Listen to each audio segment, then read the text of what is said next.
ভাইয়ের সাথে আব্বার যে মিল, আমার তো বিষয়টা ভালো মনে হইতাছে না।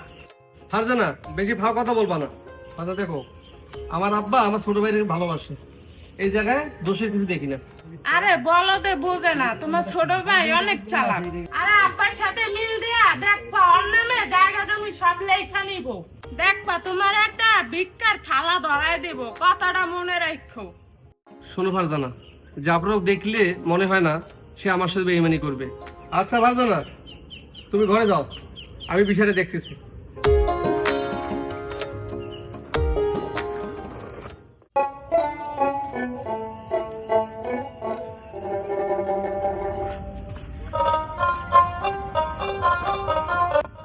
দাঁড়া, তোর সাথে কথা আছে। বর্মিয়া, কি বলবেন বলেন। শুন, আব্বা তো বুড়া হয়ে গেছে, কখন তো মারা যাবে ঠিক নেই।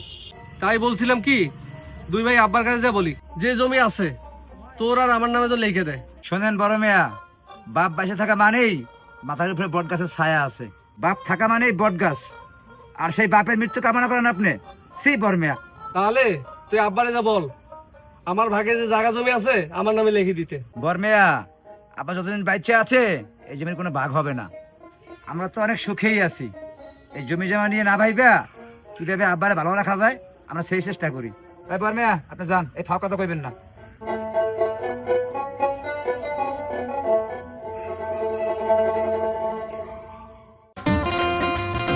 ভাবি, এই ভাবি, এই বাইরেন। হ্যাঁ, আপনি ভাইয়ে কি কইছেন? হ্যাঁ শোনেন, আব্বা থাকাকালীন এই জমি জমার কোনো ভাগ হবে না, স্পষ্ট করে দিলাম আপনার আমি। তুমি তো কই ভাই মনে করছো কি আমরা কিছু বুঝি না? আব্বার সাথে মিল দিয়া তুমি সব জমি লেখা নেবা, বুঝি আমরা সবই বুঝি। এই জন্যই তো বলি যে আমার ভাই এরকম ছিল না। যেখানে আপনার মতো শয়তান আমার ভাইয়ের ঘাড়ে ভর করছে, সেখানে তো ভাই শয়তানি করবেই। এই যাপর কথা লাইন মতো কবি, শয়তান মানে এই এখানে কি হয়েছে, আর ছিলিস কা? কি হইছে মানে তোমার ভাই তোমার বউরে শয়তান কয়। শোনেন ভাবি, আমাকে শয়তানি করে সংসারটা তো নষ্ট করে দিন না। বাইরে এইসব শয়তানি বুদ্ধি না দিয়া কিভাবে আমরা ভালো থাকতে পারি সেই চিন্তা করেন, অভদ্র মহিলা। তোর সামনে তোর ভাই আমার অপমান কইরা গেছে, তুই কিছুই কইলি না। আমি তোরে কইতাছি এই জমির ভাগ যদি 1 মাসের মধ্যে তোর নিজের নামে না আনুস, তাহলে তোরে আমি তালাক দিয়া বাপের বাড়ি চইলা যাম। আল্লাহ, কোন মুসিবতে পড়ছি!